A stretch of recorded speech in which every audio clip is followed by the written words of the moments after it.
ਸੁਮੇਧ ਸੈਣੀ ਇੱਕ ਨਿਹਾਇਤ ਡਰਪੋਕ ਇਨਸਾਨ ਹੈ, ਕਿਉਂਕਿ ਇੱਕ ਦਲੇਰ ਆਦਮੀ ਮੈਦਾਨੇ ਜੰਗ ਦੇ ਵਿੱਚ ਲੜਦਾ ਹੈ। ਉਹ ਕਿਸੇ ਇਨੋਸੈਂਟ ਨੂੰ ਚੁੱਕ ਕੇ ਕਸਟਡੀ ਦੇ ਵਿੱਚ ਟੌਰਚਰ ਕਰਕੇ ਝੂਠੇ ਪਰਚੇ ਪਾ ਕੇ ਨਹੀਂ ਮਾਰਦਾ। ਇਹ ਇੱਕ ਬੁਜ਼ਦਿਲ ਦੀ ਨਿਸ਼ਾਨੀ ਹੁੰਦੀ ਹੈ, ਇੱਕ ਦਲੇਰ ਇਨਸਾਨ ਦੀ ਨਹੀਂ। ਔਰ ਵਰਦੀ ਪਾਉਣ ਵਾਲਾ ਬੁਜ਼ਦਿਲ ਨਹੀਂ ਹੋਣਾ ਚਾਹੀਦਾ। ਲੋ ਮੈਂ ਸੈਣੀ ਨੂੰ ਚੈਲੰਜ ਕਰਦਾ, ਮੇਰੇ ਸਾਹਮਣੇ ਡਿਬੇਟ ਤੇ ਆ ਜਾਵੇ। ਉਹ ਦੂਜਿਆਂ ਨੂੰ ਸਵਾਲ ਪੁੱਛ ਰਿਹਾ ਹੈ, ਉਹ ਆਪ ਤਾਂ ਦੱਸੇ ਕਿ ਪੁੱਲੇ ਨੇ ਜਦੋਂ ਜਾ ਕੇ ਜੱਜ ਸਾਹਿਬ ਨੂੰ ਧਮਕੀ ਦਿੱਤੀ, ਕੀ ਸੁਮੇਧ ਸੈਣੀ ਦੀ ਕੰਸੈਂਟ ਨਹੀਂ ਸੀ? ਉਮਰਾ ਨੰਗਲ ਜਿਹਦਾ ਡਰੱਗ ਕੇਸ 'ਚ ਨਾ ਆ ਰਿਹਾ, ਜਿਹਦੇ ਖਿਲਾਫ ਸੈਣੀ ਨੇ ਪਰਚਾ ਨਹੀਂ ਹੋਣ ਦਿੱਤਾ। ਸੈਣੀ ਨੇ ਬੰਦੇ ਮਾਰੇ, ਇਨੋਸੈਂਟ ਬੰਦੇ ਮਾਰੇ, ਤੁਹਾਡੇ ਦਰਸ਼ਕ ਵੀ ਜਾਣਦੇ ਆ ਮਾਰੇ ਆ। ਮੈਂ ਇੱਕ ਛੋਟੀ ਜਿਹੀ ਚੀਜ਼ ਦੀ ਐਗਜ਼ਾਮਪਲ ਦਿੰਦਾ। 94 ਦੇ ਵਿੱਚ ਸੁਮੇਧ ਸੈਣੀ ਨੇ ਪਰਸਨਲ ਰੰਜਿਸ਼ ਕਰਕੇ ਇੱਕ ਫੈਮਿਲੀ ਮਾਰਤੀ ਲੁਧਿਆਣੇ ਦੀ। ਇਨੋਸੈਂਟ ਲੋਕਾਂ ਨੂੰ ਮਾਰਿਆ ਔਰ ਝੂਠੇ ਕੇਸਾਂ 'ਚ ਫਰੇਮ ਕੀਤਾ। ਉਸੇ ਤਰ੍ਹਾਂ ਉਹਨੇ ਇੱਥੇ ਇਮਾਨਦਾਰੀ ਦੇ ਕਵਰ ਦੇ ਅੰਡਰ ਕਰਪਸ਼ਨ ਕੀਤੀ ਹੈ ਖੁੱਲ੍ਹ ਕੇ, ਔਰ ਉਹ ਕਰਪਸ਼ਨ ਬਾਹਰ ਆ ਰਹੀ ਹੈ। ਸੁਮੇਧ ਸੈਣੀ ਨੇ ਸਿਰਫ ਇੱਕ ਦਹਿਸ਼ਤ ਦਾ ਮਾਹੌਲ ਬਣਾ ਕੇ ਲੋਕਾਂ 'ਚ ਡਰ ਪੈਦਾ ਕਰਕੇ ਅੱਗੇ ਆਉਣ ਤੋਂ ਰੋਕਿਆ ਹੈ। ਹੁਣ ਯੂਨਾਈਟਿਡ ਨੇਸ਼ਨਸ ਵੀ ਸੁਮੇਧ ਸਿੰਘ ਸੈਣੀ ਦੇ ਖਿਲਾਫ ਹੈ। ਬਲਵੰਤ ਸਿੰਘ ਮੁਲਤਾਨੀ ਦੇ ਕਤਲ ਦਾ ਤੇ ਦਵਿੰਦਰਪਾਲ ਭੁੱਲਰ ਦੇ ਫਾਦਰ ਤੇ ਮਾਸੜ ਦੇ ਕਤਲ ਦਾ ਕੇਸ CBI ਨੂੰ ਟ੍ਰਾਂਸਫਰ ਕੀਤਾ ਸੀ। XCN ਦੀ ਹਿੰਮਤ ਕਿ ਹਾਈ ਕੋਰਟ ਦੇ ਜੱਜ ਦੇ ਖਿਲਾਫ ਐਵੀਡੈਂਸ ਝੂਠੀ ਕ੍ਰੀਏਟ ਕਰਕੇ ਕੰਪਲੇਂਟ ਦੇਵੇ, ਇਹ ਉਹਦੀ ਵਫਾਦਾਰੀ ਹੈ ਸੁਮੇਧ ਸੈਣੀ ਲਈ।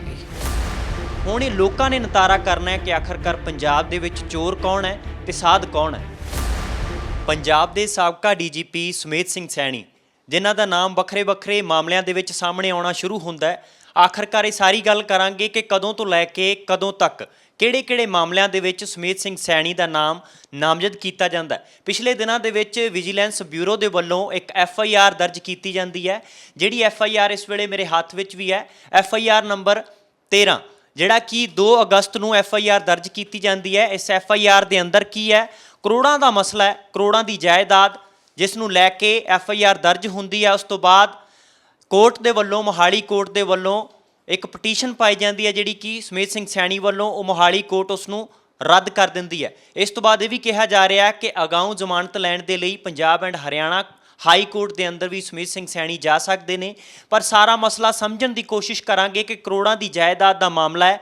ਆਮਦਨ ਤੋਂ ਵੱਧ ਜਾਇਦਾਦ ਜਦੋਂ ਆਉਂਦੀ ਹੈ ਤਾਂ ਕੁਦਰਤੀ ਗੱਲ ਹੈ, ਕਾਨੂੰਨਨ ਤੌਰ ਦੇ ਉੱਤੇ ਵੀ ਉਹ ਸੁਰਖੀਆਂ ਦੇ ਵਿੱਚ ਚਿਹਰੇ ਆਉਂਦੇ ਨੇ। ਉਸ ਦੇ ਵਿੱਚੋਂ ਇੱਕ ਚਿਹਰਾ ਹੈ ਸਾਬਕਾ DGP ਸੁਮੇਧ ਸਿੰਘ ਸੈਣੀ।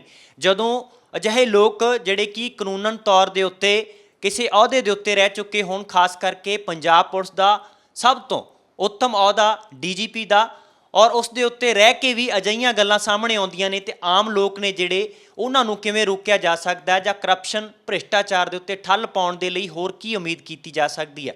ਇਹ ਸਾਰੇ ਮਸਲੇ ਦੇ ਉੱਤੇ ਗੱਲ ਕਰਾਂਗੇ ਕਿ ਆਖਰਕਾਰ ਸੁਮੇਧ ਸਿੰਘ ਸੈਣੀ ਕਿਹੜੇ ਮਸਲਿਆਂ ਦੇ ਵਿੱਚ ਪਾਏ ਗਏ ਨੇ, ਔਰ ਉਹਨਾਂ ਦੇ ਉੱਤੇ ਕਿਹੜੇ ਇਲਜ਼ਾਮ ਲੱਗੇ ਨੇ, ਔਰ FIR ਜਦੋਂ ਦਰਜ ਹੁੰਦੀ ਹੈ ਤੇ ਉਸ ਤੋਂ ਬਾਅਦ ਉਹਨਾਂ ਵੱਲੋਂ ਤਾਂ ਇਹ ਕਿਹਾ ਜਾਂਦਾ ਹੈ ਕਿ ਕੁਝ ਵੀ ਗਲਤ ਨਹੀਂ ਕੀਤਾ ਗਿਆ। ਇਹ ਸਾਰੇ ਮਸਲੇ ਨੂੰ ਜਾਣਨ ਦੇ ਲਈ ਸਾਡੇ ਨਾਲ ਪੰਜਾਬ ਤੇ ਹਰਿਆਣਾ ਹਾਈ ਕੋਰਟ ਦੇ ਵਕੀਲ ਪ੍ਰਦੀਪ ਸਿੰਘ ਵਿਰਕ ਨੇ।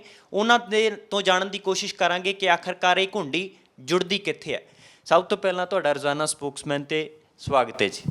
ਬਹੁਤ ਬਹੁਤ ਸ਼ੁਕਰੀਆ ਜੀ। ਸਭ ਤੋਂ ਪਹਿਲਾਂ ਅਸੀਂ ਗੱਲ ਕਰੀਏ, ਮੈਂ ਸ਼ੁਰੂਆਤ ਵਿੱਚ ਕਿਹਾ ਕਿ ਜਦੋਂ ਪੰਜਾਬ ਦੇ ਸਾਬਕਾ DGP ਸੁਮੇਧ ਸਿੰਘ ਸੈਣੀ ਦਾ ਨਾਮ ਇਸ ਤਰ੍ਹਾਂ ਬੋਲਣ ਲੱਗਦਾ ਹੈ ਕਰਪਸ਼ਨ ਦੇ ਅੰਦਰ, ਭ੍ਰਿਸ਼ਟਾਚਾਰ ਦੇ ਅੰਦਰ, ਤਾਂ ਆਮ ਲੋਕ ਨੇ ਜਿਹੜੇ ਉਹ ਇਨਸਾਫ ਦੀ ਉਮੀਦ ਕਿਵੇਂ ਕਰ ਸਕਦੇ ਨੇ? ਉਸ ਦੇ ਵਿੱਚ ਤਾਂ ਹੋਰ ਵੀ ਬਹੁਤ ਕੁਝ ਗੜਬੜੀਆਂ ਚੱਲ ਰਹੀਆਂ ਹੋਣਗੀਆਂ। ਇੱਕ ਇਸੇ ਦੇ ਵਿੱਚ ਹੀ ਨਾਮ ਜੁੜਿਆ ਹੋਇਆ, ਜਿਹੜੀ ਇਹ ਜਾਇਦਾਦ ਦੇ ਮਾਮਲੇ ਨੂੰ ਲੈ ਕੇ ਜੱਜਮੈਂਟ ਵੀ ਆਉਂਦੀ ਹੈ, FIR ਵੀ ਕੱਟੀ ਜਾਂਦੀ ਹੈ, ਨਿਮਰਤਦੀਪ ਸਿੰਘ। ਨਿਮਰਤਦੀਪ ਸਿੰਘ ਸੁਮੇਧ ਸਿੰਘ ਸੈਣੀ ਦਾ ਆਪਸੀ ਰਿਲੇਸ਼ਨ ਕੀ ਹੈ, ਤਾਲੁਕ ਕੀ ਹੈ? ਆਪਸ ਵਿੱਚ ਮਿਲ ਕੇ ਕੀ ਕੁਝ ਅਜਿਹੀ ਗੜਬੜ ਕੀਤੀ ਜਾਂਦੀ ਹੈ ਕਿ ਮਾਮਲਾ ਕਾਨੂੰਨ ਦੇ ਵਿੱਚ ਵੀ ਪਹੁੰਚ ਜਾਂਦਾ ਹੈ? ਪਹਿਲੀ ਗੱਲ ਤਾਂ ਜੀ, ਸੁਮੇਧ ਸੈਣੀ ਨਾ ਸਿਰਫ DGP ਰਿਹਾ ਹੈ, ਇਹ ਚੀਫ ਡਾਇਰੈਕਟਰ ਵਿਜੀਲੈਂਸ ਵੀ 5 ਸਾਲ ਰਿਹਾ। IG ਰੈਂਕ ਤੇ ਹੁੰਦਿਆਂ ਇਹਨੇ ਐਕਟਿੰਗ ਚੀਫ ਡਾਇਰੈਕਟਰ ਮਤਲਬ ADGP ਤੇ DGP ਰੈਂਕ ਦੀ ਪੋਸਟ ਨੂੰ ਤੇ ਵੀ ਆਫੀਸ਼ੀਏਟ ਕੀਤਾ। ਇਹਦਾ ਸੀਨੀਅਰ ਕੋਈ ਨਹੀਂ ਲਾਇਆ ਗਿਆ ਸੀ। ਸੋ ਇਸ ਕਰਕੇ ਜੋ ਦੁਰਵਰਤੋਂ ਹੋਈ ਹੈ ਉਹ ਸਿਰਫ DGP ਦੀ ਪੋਸਟ ਦੀ ਹੋਈ ਹੈ ਜਾਂ ਚੀਫ ਡਾਇਰੈਕਟਰ ਵਿਜੀਲੈਂਸ ਦੀ ਵੀ ਹੋਈ ਹੈ, ਉਹ ਹੁਣ ਤਫਤੀਸ਼ 'ਚ ਆਊਗਾ। ਰਹੀ ਗੱਲ ਨਿਮਰਤ ਦੀ, ਨਿਮਰਤ ਦਾ ਚਿੱਠਾ ਆ ਚਿੱਠੀ ਤੋਂ ਖੁੱਲ੍ਹਦਾ, ਜਿਹੜੀ ਮੈਂ ਮੁਲਤਾਨੀ ਕੇਸ ਦੇ ਵਿੱਚ ਕੋਰਟ ਦੇ ਵਿੱਚ ਵੀ ਦਿੱਤੀ ਸੀ। ਇਹ ਤੁਸੀਂ ਵੇਖੋਗੇ, honourable chief respected chief justice ਲਿਖਿਆ। ਚੀਫ ਜਸਟਿਸ ਨੂੰ ਉਸ ਵੇਲੇ ਦੇ ਚੀਫ ਜਸਟਿਸ ਤੀਰਥ ਸਿੰਘ ਠਾਕੁਰ ਨੇ ਚੀਫ ਜਸਟਿਸ ਆਫ ਇੰਡੀਆ ਨੂੰ ਆ ਚਿੱਠੀ ਲਿਖੀ ਸੀ। ਇਹ ਮੀਡੀਆ ਦੇ ਇੱਕ ਚੈਨਲ ਨੇ ਉਸ ਵੇਲੇ ਹਾਈਲਾਈਟ ਕੀਤੀ ਸੀ ਅਚਾਨਕ, ਜਿਸ ਤੋਂ ਬਾਅਦ ਇਹ ਪਬਲਿਕ ਡਾਕੂਮੈਂਟ ਬਣ ਗਿਆ। ਹੁਣ ਇੰਟਰਸਟਿੰਗਲੀ ਅਚਾਨਕ ਇੱਕ ਕੰਪਲੇਂਟ ਹੋ ਕੇ ਇੱਕ ਮੈਟਰ ਹਾਈਲਾਈਟ ਹੋਇਆ 2008 ਦੇ ਵਿੱਚ, ਕੋਈ ਸਟਿੰਗ ਆਪਰੇਸ਼ਨ ਨਿਮਰਤਦੀਪ ਨੇ ਕੀਤਾ। ਪ੍ਰਾਈਵੇਟ ਬੰਦਿਆਂ ਨਾਲ ਗੱਲ ਕੀਤੀ ਕਿ ਹਾਈ ਕੋਰਟ ਦੇ ਵਿੱਚ ਬੜੀ ਕਰਪਸ਼ਨ ਹੋ ਰਹੀ ਹੈ, ਜੱਜਸ ਕਰਪਸ਼ਨ ਕਰ ਰਹੇ ਹੈ। ਇੱਕ ਪਰਟੀਕੂਲਰ ਜੱਜ ਸਾਹਿਬ ਦਾ ਉਹਦੇ 'ਚ ਨਾਂ ਲਿਆ ਗਿਆ। ਹੁਣ ਉਹ ਇੰਟਰਸਟਿੰਗਲੀ ਜੱਜ ਸਾਹਿਬ ਨੇ ਸੁਮੇਧ ਸੈਣੀ ਦੇ ਖਿਲਾਫ ਉਸ ਵੇਲੇ 2008 ਦੇ ਵਿੱਚ 7-8 ਦੇ ਵਿੱਚ ਬਲਵੰਤ ਸਿੰਘ ਮੁਲਤਾਨੀ ਦੇ ਕਤਲ ਦਾ ਤੇ ਦਵਿੰਦਰਪਾਲ ਭੁੱਲਰ ਦੇ ਫਾਦਰ ਤੇ ਮਾਸੜ ਦੇ ਕਤਲ ਦਾ ਕੇਸ CBI ਨੂੰ ਟ੍ਰਾਂਸਫਰ ਕੀਤਾ ਸੀ। ਸੋ ਸੁਮੇਧ ਸੈਣੀ ਨੇ ਯੂਜੂਅਲ ਡਰਾਉਣ ਦੇ ਤਰੀਕੇ ਦੇ ਨਾਲ ਬਦਨਾਮੀ ਕਰਨ ਦੇ ਲਈ ਉਹਨਾਂ ਨੂੰ ਇੰਟੀਮੀਡੇਟ ਕਰਨ ਦੇ ਲਈ ਨਿਮਰਤ ਤੋਂ ਸਟਿੰਗ ਆਪਰੇਸ਼ਨ ਕਰਾਇਆ। ਸੋ ਨਿਮਰਤ ਸੈਣੀ ਦਾ ਕਿੰਨਾ ਵਫਾਦਾਰ ਹੈ ਇਹਦੇ ਤੋਂ ਪਤਾ ਲੱਗਦਾ ਹੈ ਕਿ ਸੁਮੇਧ ਸੈਣੀ ਦੇ ਲਈ ਨਿਮਰਤ ਜਾਂਦਾ ਇੱਕ ਪ੍ਰਾਈਵੇਟ ਬੰਦੇ ਨਾਲ ਗੱਲ ਕਰਦਾ ਹੈ, ਉਹਦਾ ਸਟਿੰਗ ਆਪਰੇਸ਼ਨ ਕਰਕੇ ਹੁਣ ਉਹ ਬੰਦਾ ਕੌਣ ਹੈ, ਕੀ ਹੈ, ਜਾਣ ਕੇ ਬੋਲਿਆ ਜਾਂ ਇਹਨਾਂ ਦਾ ਬੰਦਾ ਸੀ ਤਾਂ ਬੋਲਿਆ, ਉਹ ਮੈਨੂੰ ਨਹੀਂ ਪਤਾ। ਉਹਦੀ complaint Punjab Haryana high court ਦੀ ਕਰਪਸ਼ਨ ਦੀ complaint acting chief director vigilance Sumedh Saini ਨੂੰ ਦਿੰਦਾ ਹੈ। ਸੋ ਇੱਕ XCN ਦੀ ਹਿੰਮਤ ਕਿ ਹਾਈ ਕੋਰਟ ਦੇ ਜੱਜ ਦੇ ਖਿਲਾਫ ਐਵੀਡੈਂਸ ਝੂਠੀ ਕ੍ਰੀਏਟ ਕਰਕੇ ਕੰਪਲੇਂਟ ਦੇਵੇ, ਇਹ ਉਹਦੀ ਵਫਾਦਾਰੀ ਹੈ ਸੁਮੇਧ ਸੈਣੀ ਲਈ, ਉਹਦੀ ਦੋਸਤੀ ਹੈ। ਸਵਾਲ ਉੱਠਦਾ, ਮੈਂ ਤੁਹਾਡੀ ਗੱਲ ਰੋਕ ਰਿਹਾ ਕਿ ਇੱਕ ਲੋਕ ਨਿਰਮਾਣ ਵਿਭਾਗ ਦੇ ਵਿੱਚੋਂ ਇੰਜੀਨੀਅਰ ਪੋਸਟ ਦੇ ਕਾਰਜਕਾਰੀ ਇੰਜੀਨੀਅਰ ਨਿਮਰਤਦੀਪ ਸਿੰਘ, ਉਹ ਪੰਜਾਬ ਦੇ ਵਿਜੀਲੈਂਸ ਦੇ ਵਿੱਚ ਉੱਚ ਅਧਿਕਾਰੀ ਅਹੁਦਿਆਂ ਦੇ ਨਾਲ ਇੰਨਾ ਤਾਲਮੇਲ ਕਿਵੇਂ ਬੈਠ ਜਾਂਦਾ? ਆਖਰਕਾਰ ਰਿਸ਼ਤਾ ਜੁੜਦਾ ਕਿਉਂ ਹੈ? ਕੜੀ ਕਿਉਂ ਜੁੜ ਜਾਂਦੀ? ਅੰਦਰਲੀ ਗੱਲਾਂ ਤਾਂ ਉਸ ਤੋਂ ਬਾਅਦ ਬਾਹਰ ਆਈਆਂ ਨਾ। ਆ ਹੁਣ ਕਰਪਸ਼ਨ ਦਾ ਲਿੰਕ ਤਾਂ ਹੀ ਬਾਹਰ ਆਇਆ ਹੈ। ਮੈਂ ਤਾਂ ਹੀ ਤੁਹਾਡੇ ਜੇ ਸ਼ਾਇਦ ਤੁਹਾਨੂੰ ਕੋਈ ਕਵੇ ਕਿ ਝੂਠੀ ਕੰਪਲੇਂਟ ਇੱਕ ਜੱਜ ਸਾਹਿਬ ਦੇ ਸਾਹਮਣੇ ਕਰਦੇ ਹੋ, ਜੱਜ ਸਾਹਿਬ ਦੀ ਕਰਦੇ ਹੋ, ਜਾਂ ਮੈਨੂੰ ਕੋਈ ਕਵੇ, ਸਾਡੇ 'ਚੋਂ ਕੋਈ ਨਹੀਂ ਕਰੂਗਾ। ਇਹ ਬੰਦਾ ਸੁਮੇਧ ਸੈਣੀ ਦੇ ਕਿਹਾ ਇੱਕ ਝੂਠੀ ਕੰਪਲੇਂਟ ਬਣਾਉਂਦਾ, ਐਵੀਡੈਂਸ ਫੈਬਰੀਕੇਟ ਕਰਕੇ ਝੂਠੀ ਕੰਪਲੇਂਟ ਬਣਾ ਕੇ ਦੇ ਰਿਹਾ। ਉਹਦੇ ਉੱਤੇ ਸੁਮੇਧ ਸੈਣੀ ਪ੍ਰਾਈਵੇਟ ਬੰਦਿਆਂ ਦੇ ਫੋਨ ਟੈਪ ਕਰਦਾ। ਹੁਣ ਵੇਖੋ, ਜਦੋਂ ਆ ਕੰਪਲੇਂਟ ਹੋਈ ਉਸ ਤੋਂ ਬਾਅਦ ਜੱਜ ਸਾਹਿਬ ਨੇ ਇਨਕੁਆਇਰੀ ਸ਼ੁਰੂ ਕੀਤੀ। ਮੈਂ ਸਾਰੀ ਗੱਲ ਡਾਕੂਮੈਂਟਰੀ ਐਵੀਡੈਂਸ 'ਤੇ ਕਰ ਰਿਹਾ। ਆ ਲਿਖਿਆ ਉਹਨਾਂ ਨੇ DGP ਸਾਹਿਬ ਨੂੰ ਬੁਲਾਇਆ ਉਦੋਂ, mister NPS Aulakh. NPS Aulakh ਨੇ ਆ ਕੇ ਕਹਿਤਾ ਜੀ ਅਸੀਂ ਫੋਨ ਸਰਵੇਲੈਂਸ 'ਤੇ ਨਹੀਂ ਲਾਏ, ਅਸੀਂ ਕੋਈ ਫੋਨ ਟੈਪਿੰਗ ਨਹੀਂ ਕੀਤੀ। ਫਿਰ ਹੋਮ ਸੈਕਟਰੀ ਨੂੰ ਬੁਲਾਇਆ ਗਿਆ। ਹੋਮ ਸੈਕਟਰੀ ਨੇ ਵੀ ਆ ਕੇ ਕਹਿਤਾ ਅਸੀਂ ਕੋਈ ਪਰਮਿਸ਼ਨ ਨਹੀਂ ਦਿੱਤੀ। ਲੇਕਿਨ ਹੋਮ ਸੈਕਟਰੀ ਨੇ ਕਿਹਾ ਕਿ ਇੱਕ IG ਲੈਵਲ ਦਾ ਆਫਿਸਰ ਹੈ ਜਿਹੜਾ ਵਿਜੀਲੈਂਸ ਬਿਊਰੋ ਨੂੰ ਹੈੱਡ ਕਰਦਾ ਹੈ। ਕੌਣ ਹੈ? ਨਾਂ ਨਹੀਂ ਲਿਆ, ਸੁਮੇਧ ਸੈਣੀ। ਉਹ ਰਮੇਸ਼ ਇੰਦਰ ਸਿੰਘ ਜਿਹੜੇ ਚੀਫ ਸੈਕਟਰੀ ਉਹਨਾਂ ਨੂੰ ਰਿਪੋਰਟ ਕਰਦਾ। ਸੋ ਉਹਨਾਂ ਨੂੰ ਪੁੱਛੋ। ਤੇ chief secretary mister Ramesh Inder Singh ਨੂੰ ਬੁਲਾਇਆ ਗਿਆ। ਉਹਨਾਂ ਨੇ ਕਿਹਾ ਜੀ ਮੇਰੇ ਕੋਲ ਵੀ ਕੋਈ ਨੌਲੇਜ ਹੈ ਨਹੀਂ ਹੈ। ਸੋ ਇਹਦਾ ਮਤਲਬ ਤਿੰਨੋਂ ਸੀਨੀਅਰਸ ਜਿਹੜੇ ਫੋਨ ਟੈਪਿੰਗ ਜਾਂ ਫੋਨ ਸਰਵੇਲੈਂਸ ਦੀ ਪਰਮਿਸ਼ਨ ਦੇਣ ਵਾਲੇ, ਕਿਉਂਕਿ ਫੋਨ ਐ ਟੈਪ ਨਹੀਂ ਹੋ ਸਕਦੇ, ਉਹਨਾਂ ਨੂੰ ਇਸ ਗੱਲ ਦਾ ਪਤਾ ਹੀ ਨਹੀਂ ਹੈ। ਠੀਕ ਹੈ। ਫਿਰ ਜਦੋਂ ਸਰਵੇਲੈਂਸ ਦੀ ਗੱਲ ਆਈ ਤੇ ਆਇਆ ਨਹੀਂ ਜੀ ਅਸੀਂ ਤਾਂ ਪ੍ਰਾਈਵੇਟ ਬੰਦਿਆਂ ਦੇ ਕੀਤੇ ਆ, ਜੱਜਾਂ ਦੇ ਨਹੀਂ ਕੀਤੇ। ਔਰ ਕਿਹਨੇ ਕੀਤੇ? ਸੁਮੇਧ ਸੈਣੀ ਨੇ। ਉਹ ਅੱਗੇ ਆਉਂਦਾ ਕਿਉਂ ਕੀਤੇ ਗਏ। ਪਹਿਲਾਂ reason organised crime, detection of organised crime and security of state. ਇਹ ਮੈਂ ਤੁਹਾਨੂੰ ਸਾਰੇ ਡਾਕੂਮੈਂਟਰੀ ਚੀਜ਼ਾਂ ਤਾਂ ਦਿਖਾ ਰਿਹਾ। ਠੀਕ ਹੈ। ਹੁਣ ਜੱਜ ਸਾਹਿਬ ਨੇ ਪੁੱਛਿਆ ਕਿ ਅੱਛਾ ਆਰਗੇਨਾਈਜ਼ਡ ਕ੍ਰਾਈਮ ਦੇ ਵਿੱਚ ਕੀ ਇਨਫੋਰਮੇਸ਼ਨ ਤੁਹਾਡੇ ਕੋਲ ਇਹੋ ਜੀ ਸੀ ਜਿਸ ਕਰਕੇ ਫੋਨ ਟੈਪ ਕੀਤਾ ਗਿਆ? ਤੇ ਨੋ ਇਨਫੋਰਮੇਸ਼ਨ। ਹੋਮ ਸੈਕਟਰੀ ਕੋਲ ਕੋਈ ਇਨਫੋਰਮੇਸ਼ਨ ਨਹੀਂ ਸੀ। ਜਿਹੜਾ ਹੋਮ ਡਿਪਾਰਟਮੈਂਟ ਆਰਗੇਨਾਈਜ਼ਡ ਕ੍ਰਾਈਮ ਨੂੰ ਹੈੱਡ ਕਰਦਾ ਹੈ, ਡਿਪਾਰਟਮੈਂਟ ਹੈ ਜਿਹੜਾ, ਉਹਦਾ ਜਿਹੜਾ ਹੈੱਡ ਸੀ ਉਹ ਕਹਿੰਦਾ ਕੁਝ ਨਹੀਂ। ਉਸੇ ਤਰ੍ਹਾਂ ਸਿਕਿਉਰਿਟੀ ਆਫ ਸਟੇਟ ਦਾ ਕੁਝ ਨਹੀਂ ਦੱਸ ਸਕੇ, ਕਿਉਂਕਿ vigilance the security of state ਜਾਂ ਆਰਗੇਨਾਈਜ਼ਡ ਕ੍ਰਾਈਮ ਨਾਲ ਕੋਈ ਲੈਣਾ ਦੇਣਾ ਹੀ ਹੈ ਨਹੀਂ। ਉਸ ਤੋਂ ਬਾਅਦ ਉਹਨਾਂ ਨੇ ਕਿਹਾ ਕਿ ਆ ਜਿਹੜਾ ਤੁਸੀਂ ਕੀਤਾ ਹੈ ਇਹ ਨੈਕਸਟ ਹਾਇਰ ਆਫਿਸਰ ਨੂੰ ਦੇਣੀ ਸੀ, ਤੁਸੀਂ ਉਹਨੂੰ ਨਾ ਦੇ ਕੇ ਐਡਵੋਕੇਟ ਜਨਰਲ ਨੂੰ ਕਿਉਂ ਸਬਮਿਟ ਕੀਤੀ? ਇਸ ਲਈ ਕੋਈ ਜਵਾਬ ਨਹੀਂ। ਔਰ ਵਿਜੀਲੈਂਸ ਬਿਊਰੋ ਨੇ ਦਿੱਤੀ। ਚੀਫ ਸੈਕਟਰੀ ਨੇ ਜਦੋਂ ਉਹਨੂੰ ਬੁਲਾਇਆ ਗਿਆ ਉਸ ਤੋਂ ਬਾਅਦ ਜਾ ਕੇ ਪਤਾ ਕਰਕੇ ਦੱਸਿਆ ਕਿ ਜੀ ਮੈਨੂੰ ਤਾਂ ਹੁਣ ਤੱਕ ਨਹੀਂ ਦੱਸਿਆ ਸੀ, ਮੈਂ ਤਾਂ ਹੁਣ ਪੁੱਛ ਕੇ ਦੱਸ ਰਿਹਾ। ਔਰ ਆ ਲਓ ਸੁਮੇਧ ਸਿੰਘ ਸੈਣੀ ਦਾ ਨਾਂ, ਕਿ ਸੁਮੇਧ ਸੈਣੀ ਦੇ ਖਿਲਾਫ CBI ਇਨਵੈਸਟੀਗੇਸ਼ਨ ਆਰਡਰ ਕੀਤੀ ਸੀ। ਇਸ ਕਰਕੇ ਸੈਣੀ ਨੇ ਕਸਟੋਡੀਅਲ ਕਿਲਿੰਗ ਦੇ ਕੇਸ 'ਚ, ਭੁੱਲਰ ਤੇ ਮੁਲਤਾਨੀ ਕੇਸ ਹੈ ਜਿਹਦੀ ਗੱਲ ਹੋ ਰਹੀ ਹੈ, ਇਸ ਕਰਕੇ ਸੈਣੀ ਨੇ ਆ ਕੀਤਾ। ਔਰ ਆ ਫਾਈਂਡਿੰਗ ਹੈ, in the light of what I have stated above I do not consider the material referred to by my predecessor in his communication to be free from suspicion, leave alone conclusive enough to be made basis of indictment of a sitting judge of the high court. ਸਾਡੇ high court ਦੇ ਇੱਕ ਇੰਨੇ well respected ਜੱਜ ਸਾਹਿਬ ਤੇ ਸੈਣੀ ਨੇ ਝੂਠਾ allegation ਲਾਇਆ ਤੇ ਜੱਜ ਸਾਹਿਬ ਨੇ ਇਹ ਲਿਖਿਆ ਕਿ ਦੇਖੋ ਮਟੀਰੀਅਲ ਇਜ਼ ਡਾਊਟਫੁਲ। ਇਸੇ ਕਰਕੇ ਕਿਉਂਕਿ ਜੱਜ ਸਾਹਿਬ ਦੀ ਗੱਲ ਕੀਤੀ ਹੈ। ਇੱਥੇ ਵੀ ਅਸੀਂ ਦੱਸਣਾ ਚਾਹੁੰਦੇ ਹਾਂ ਕਿ ਸੁਮੇਧ ਸਿੰਘ ਸੈਣੀ ਦੀ ਸ਼ੁਰੂਆਤ ਇਸ ਕੇਸ ਨਾਲ ਹੋ ਜਾਂਦੀ ਹੈ ਜਦੋਂ ਤੋਂ ਇਲਜ਼ਾਮ ਲੱਗਣੇ ਸ਼ੁਰੂ ਹੁੰਦੇ ਨੇ, ਜਾਂ ਇਸ ਤੋਂ ਪਹਿਲਾਂ ਵੀ ਕਈ ਕੜੀਆਂ ਜੁੜਦੀਆਂ ਨੇ? ਤੁਹਾਡੇ ਕੋਲ ਹੋਰ ਕਿਹੜੇ ਤੱਥ ਨੇ ਜਿਹੜੇ ਸੁਮੇਧ ਸਿੰਘ ਸੈਣੀ ਦੇ ਖਿਲਾਫ ਜਾਂਦੇ ਨੇ, ਭੁਗਤਦੇ ਨੇ? ਨਹੀਂ, ਉਹ ਤੁਸੀਂ ਥੋੜਾ ਜਿਹਾ ਕੁਐਸਚਨ ਕਲੈਰੀਫਾਈ ਕਰੋ। ਸਿਰਫ ਨਿਮਰਤ ਦੀ ਗੱਲ ਕਰ ਰਹੇ ਹੋ ਕਿ ਸੈਣੀ ਦੇ ਕ੍ਰਾਈਮਸ ਦੀ ਗੱਲ ਕਰ ਰਹੇ ਹੋ? ਮੈਂ ਪਹਿਲਾਂ ਇਸ ਤੇ ਆ ਰਿਹਾ ਕਿ ਜਿਹੜੇ ਕੇਸ ਦੀ ਤੁਸੀਂ ਗੱਲ ਕੀਤੀ ਹੈ ਸੁਮੇਧ ਸਿੰਘ ਸੈਣੀ ਦੇ ਕੱਲਿਆਂ ਦੇ ਆਪਣੀ ਕਰਪਸ਼ਨ ਦੀ ਕਹਾਣੀ ਜਿਹੜੀ ਇੱਥੋਂ ਸ਼ੁਰੂਆਤ ਹੁੰਦੀ ਹੈ, ਜਾਂ ਇਸ ਤੋਂ ਪਹਿਲਾਂ ਵੀ ਕੋਈ ਕੇਸ ਹੈ? ਕਰਪਸ਼ਨ ਦੀ ਤਾਂ ਜੀ ਇੱਥੋਂ ਹੀ ਸ਼ੁਰੂ ਹੋ ਰਹੀ ਹੈ। ਕਰਪਸ਼ਨ ਤਾਂ ਦੇਖੋ ਗੱਲ ਕੀ ਹੈ, ਸੈਣੀ ਨੇ ਬੰਦੇ ਮਾਰੇ, ਇਨੋਸੈਂਟ ਬੰਦੇ ਮਾਰੇ, ਤੁਹਾਡੇ ਦਰਸ਼ਕ ਵੀ ਜਾਣਦੇ ਆ ਮਾਰੇ ਹੈ, ਤੁਹਾਨੂੰ ਵੀ ਪਤਾ ਹੈ, ਮੈਨੂੰ ਵੀ ਪਤਾ ਹੈ, ਪਰ ਉਹਦੇ ਖਿਲਾਫ ਐਕਸ਼ਨ ਕਿਉਂ ਨਹੀਂ ਹੋ ਰਿਹਾ? ਲੋਕ ਡਰਦੇ ਨਹੀਂ ਅੱਗੇ ਆ ਰਹੇ। ਮੈਂ ਇੱਕ ਛੋਟੀ ਜਿਹੀ ਚੀਜ਼ ਦੀ ਐਗਜ਼ਾਮਪਲ ਦਿੰਦਾ। 94 ਦੇ ਵਿੱਚ ਸੁਮੇਧ ਸੈਣੀ ਨੇ ਪਰਸਨਲ ਰੰਜਿਸ਼ ਕਰਕੇ ਇੱਕ ਫੈਮਿਲੀ ਮਾਰਤੀ ਲੁਧਿਆਣੇ ਦੀ। ਕੇਸ ਸੀਬੀਆਈ ਕੋਲ ਗਿਆ, ਜਿਹੜੇ ਹਾਈ ਕੋਰਟ ਜੱਜ ਸਾਹਿਬ ਨੇ ਉਹ ਕੇਸ ਸੀਬੀਆਈ ਨੂੰ ਦਿੱਤਾ, ਉਹਨਾਂ ਨੂੰ ਧਮਕੀਆਂ ਦਵਾਈਆਂ, ਇਹ ਤੱਕ ਧਮਕੀ ਦਵਾਈ, ਫੋਨ ਅਨੋਨਿਮਸ, ਇਹ ਜਜਮੈਂਟ 'ਚ ਰਿਕਾਰਡਡ ਹੈ ਕਿ ਵੀ ਜਿਹੜੀ ਫਰਨੇਸ 'ਚੋਂ ਬੰਦੇ ਸੁਟਾਏ ਤੁਹਾਨੂੰ ਵੀ ਸੁਟਾ ਦੇਵਾਂਗੇ। ਨਿਹੰਗ ਅਜੀਤ ਸਿੰਘ ਪੁੱਲੇ ਨੂੰ ਭੇਜ ਕੇ ਉਹਨਾਂ ਨੂੰ ਇੰਟੀਮੀਡੇਟ ਕਰਵਾਇਆ ਗਿਆ, ਇਹ ਵੀ ਆਰਡਰ 'ਚ ਰਿਕਾਰਡਡ ਹੈ। 94 ਦੇ ਵਿੱਚ ਉਹ ਕੇਸ ਸੀਬੀਆਈ ਕੋਲ ਗਿਆ ਹੈ। ਸੋ ਸੈਣੀ ਦਾ ਚਿੱਠਾ ਤਾਂ ਉਦੋਂ ਦਾ ਸ਼ੁਰੂ ਹੋ ਗਿਆ। ਹੁਣ ਉਸ ਚੀਜ਼ ਨੂੰ ਸੈਣੀ ਇਨੋਸੈਂਟ ਲੋਕਾਂ ਨੂੰ ਮਾਰਨ ਲਈ ਫੇਸ ਕਰਨ ਲੱਗ ਗਿਆ। ਹੋਰ ਲੋਕ ਅੱਗੇ ਨਹੀਂ ਆਏ ਤੇ ਸੈਣੀ ਦੇ ਹੋਰ ਕਸਟੋਡੀਅਲ ਕਿਲਿੰਗਸ ਖੁੱਲੀਆਂ ਨਹੀਂ। ਮੁਲਤਾਨੀ ਕੇਸ 2007-8 ਦੇ ਵਿੱਚ ਖੁੱਲਣਾ ਸ਼ੁਰੂ ਹੋ ਗਿਆ। 8 ਦੇ ਵਿੱਚ ਸੀਬੀਆਈ ਨੇ ਇਹਦੇ ਤੇ ਸੈਕੰਡ FIR ਕਰਤੀ। ਸੋ ਜਿਹੜਾ ਇਹਦਾ ਕਰਪਸ਼ਨ ਦਾ ਮੁੱਦਾ ਹੈ, ਜਿਸ ਤਰ੍ਹਾਂ ਕਸਟੋਡੀਅਲ ਕਿਲਿੰਗਸ ਇਹਦੀਆਂ ਲਿਮਿਟਿਡ ਹੀ ਖੁੱਲੀਆਂ, ਸਾਰੇ ਲੋਕ ਅੱਗੇ ਨਹੀਂ ਆਏ, ਉਸੇ ਤਰ੍ਹਾਂ ਇਹਦੀ ਕਰਪਸ਼ਨ ਦਾ ਹੁਣ ਅਮਨ ਸਕੌਡਾ ਕੇਸ ਸੀਗਾ, ਉਹ ਬਹੁਤ ਹਾਈਲਾਈਟ ਹੋਇਆ ਕਿ ਸੁਮੇਧ ਸੈਣੀ ਨੇ, ਅਮਨ ਸਕੌਡਾ ਨਾਂ ਦਾ ਬੰਦਾ ਸੀ ਜਿਹੜਾ ਵਰਚੁਅਲੀ DG ਆਫਿਸ ਹੀ ਰਨ ਕਰਦਾ ਰਿਹਾ ਜਦੋਂ ਇਹ DG ਸੀ, ਉਸ ਚੀਜ਼ ਦੇ ਵਿੱਚ ਅਮਨ ਸਕੌਡਾ ਕੇਸ ਦੀ ਅਜੇ ਤੱਕ ਤਫਤੀਸ਼ ਨਹੀਂ ਹੋਈ। ਪੰਜਾਬ ਦੇ ਵਿੱਚ ਜਿਹੜਾ ਇਹ ਕਲਚਰ ਡਿਵੈਲਪ ਹੋ ਗਿਆ ਗੈਂਗਸਟਰ ਕਲਚਰ, ਇਸ ਨੂੰ ਪਨਾਹ ਦੇਣ ਦੇ ਲਈ ਤੁਸੀਂ ਕਿੱਥੋਂ ਤੱਕ ਸਮਝਦੇ ਹੋ? ਇਸ ਤਰ੍ਹਾਂ ਦੇ ਕੇਸ ਨਾਲ ਹੱਲਾਸ਼ੇਰੀ ਮਿਲੀ ਹੈ ਗੈਂਗਸਟਰ ਕਲਚਰ ਨੂੰ, ਜਿਸ ਤਰ੍ਹਾਂ ਦੇ ਉੱਚ ਅਹੁਦਿਆਂ ਦੇ ਅਧਿਕਾਰੀ ਖਾਸ ਕਰਕੇ ਸੁਮੇਧ ਸਿੰਘ ਸੈਣੀ ਕਰ ਰਹੇ ਸੀ ਜਿਸ ਤਰ੍ਹਾਂ ਦੇ ਕੰਮ? ਦੇਖੋ, ਗੈਂਗਸਟਰ ਕਲਚਰ ਦਾ ਤਾਂ ਮੈਨੂੰ ਨਹੀਂ ਪਤਾ, ਮੈਂ ਸਾਫ਼ ਗੱਲ ਕਵਾਂ। ਜਿਹੋ ਜਿਹੀ ਹਰਕਤਾਂ ਪੁਲਿਸ ਵਾਲੇ ਕਰ ਰਹੇ ਸੀ, ਸੁਮੇਧ ਸੈਣੀ ਔਰ ਇਹਦੀ ਟੀਮ ਕਰ ਰਹੀ ਸੀ, ਸੋ ਇਨੋਸੈਂਟ ਬੰਦੇ ਕੋਲ ਤੰਗ ਆ ਕੇ ਬੰਦਾ ਸਿਸਟਮ ਤੋਂ ਹਥਿਆਰ ਚੁੱਕ ਲੈਂਦਾ। ਜਿਹੜੇ ਤੁਸੀਂ ਅਮਨ ਸਕੌਡਾ ਕੇਸ ਦੀ ਗੱਲ ਕੀਤੀ ਹੈ, ਇਸ ਕਰਕੇ ਮੇਰਾ ਸਵਾਲ ਹੈ ਕਿ ਬਹੁਤ ਸਾਰੇ ਲੋਕਾਂ ਨੂੰ ਧਮਕੀਆਂ ਦੇ ਕੇ, ਬਹੁਤ ਸਾਰੇ ਲੋਕਾਂ ਨੂੰ ਜਾਇਦਾਦ ਦੇ ਉੱਤੇ ਕਬਜ਼ਾ ਕਰਨ ਦੇ ਲਈ ਇਸ ਤਰ੍ਹਾਂ ਦੀਆਂ ਗੱਲਾਂ ਜ਼ਮੀਨੀ ਪੱਧਰ ਤੇ ਚੱਲਦੀਆਂ ਰਹੀਆਂ। ਫਿਰ ਇਸ ਤਰ੍ਹਾਂ ਦਾ ਜਦੋਂ ਹੱਥ ਸੀ, ਹੱਲਾਸ਼ੇਰੀ ਸੀ, ਤਾਂ ਇਸ ਕਰਕੇ ਹੋ ਸਕਦਾ ਇਸ ਤਰ੍ਹਾਂ ਦਾ ਕੰਮ ਹੋ ਰਿਹਾ ਹੋਵੇ ਜ਼ਮੀਨੀ ਪੱਧਰ। ਅਮਨ ਸਕੌਡਾ ਕੇਸ ਇਹਦੀ ਕਰਪਸ਼ਨ ਸੀ ਸੈਣੀ ਦੀ, ਵੀ ਉਹ ਸੈਣੀ ਦੇ ਬਿਹਾਫ ਤੇ ਪੈਸੇ ਇਕੱਠੇ ਕਰ ਰਿਹਾ ਸੀ, ਉਹ ਐਲੀਗੇਸ਼ਨਸ ਲੱਗੇ, ਉਹਦੀ ਤਫਤੀਸ਼ ਹੀ ਨਹੀਂ ਹੋਈ। ਠੀਕ ਹੈ, ਉਹ ਜ਼ਮੀਨਾਂ ਤੇ ਕਬਜ਼ੇ ਹੈ ਜਾਂ ਨਹੀਂ ਹੈ, ਜਾਂ ਉਹ ਚੀਜ਼ਾਂ ਮੈਨੂੰ ਨਹੀਂ ਉਹਦੇ 'ਚ ਆਈਡੀਆ, ਕਿਉਂਕਿ ਉਹ ਕੇਸ ਦੀ ਅਜੇ ਤਫਤੀਸ਼ ਹੀ ਨਹੀਂ ਹੋਈ। ਮੈਂ ਉਸ ਚੀਜ਼ 'ਤੇ ਨਹੀਂ ਬੋਲ ਸਕਦਾ ਜਿਹਦੀ ਮੇਰੇ ਕੋਲ ਡਾਕੂਮੈਂਟਰੀ ਐਵੀਡੈਂਸ ਨਹੀਂ ਹੈ। ਅਮਨ ਸਕੌਡਾ ਕੇਸ ਇਹ ਪਤਾ ਹੈ ਕਿ ਉਹਨੇ ਫਰੰਟਮੈਨ ਬਣ ਕੇ ਇਹਦਾ ਕੰਮ ਕੀਤਾ, ਇਹਦੇ ਤੇ ਐਲੀਗੇਸ਼ਨਸ ਲੱਗੇ, ਉਹਦੀ ਤਫਤੀਸ਼। ਜੇ ਸੈਣੀ ਇੰਨਾ ਕਲੀਨ ਸੀ ਤੇ ਸੈਣੀ ਕਹਿੰਦਾ ਕਿ ਅਮਨ ਸਕੌਡਾ ਕੇਸ ਦੀ ਤਫਤੀਸ਼ ਕਰਾਓ, ਮੈਂ ਤਿਆਰ ਹਾਂ। ਸੈਣੀ ਕਦੇ ਨਹੀਂ ਅੱਗੇ ਆਇਆ, ਇਹਨੂੰ ਪਤਾ ਹੈ ਉਹ ਫਾਈਲ ਦੱਬੀ ਹੋਈ ਹੈ। ਇਹ ਜਿਹੜੀਆਂ ਫਾਈਲਾਂ ਦੇ ਉੱਤੇ ਮਿੱਟੀ ਚੜ੍ਹ ਗਈ ਆ, ਝਾੜੀ ਨਹੀਂ ਜਾ ਰਹੀ, ਇਸ ਨੂੰ ਲੈ ਕੇ ਵੀ ਕਿਤੇ ਨਾ ਕਿਤੇ ਸਵਾਲ ਤਾਂ ਉੱਠਦੇ ਆ ਕਿ ਕਿਤੇ ਨਾ ਕਿਤੇ ਅੰਦਰ ਹੱਥ ਤਾਂ ਮਿਲਿਆ ਹੋਇਆ ਸੀ, ਮਿਲੀ ਭੁਗਤ ਸੀ। ਦੇਖੋ, ਮਿਲੀ ਭੁਗਤ ਸੀ ਜਾਂ ਨਹੀਂ ਸੀ, ਇੱਕ ਛੋਟੀ ਜਿਹੀ ਗੱਲ ਹੈ। ਕਿੰਨੇ ਕੁ ਲੋਕਾਂ ਨੂੰ, ਕਿੰਨੇ ਕੁ ਆਫਿਸਰਸ ਨੂੰ ਸੈਣੀ ਦੀਆਂ ਇੰਟ੍ਰਿਕੇਟ ਚੀਜ਼ਾਂ ਪਤਾ ਹੋਣੀਆਂ।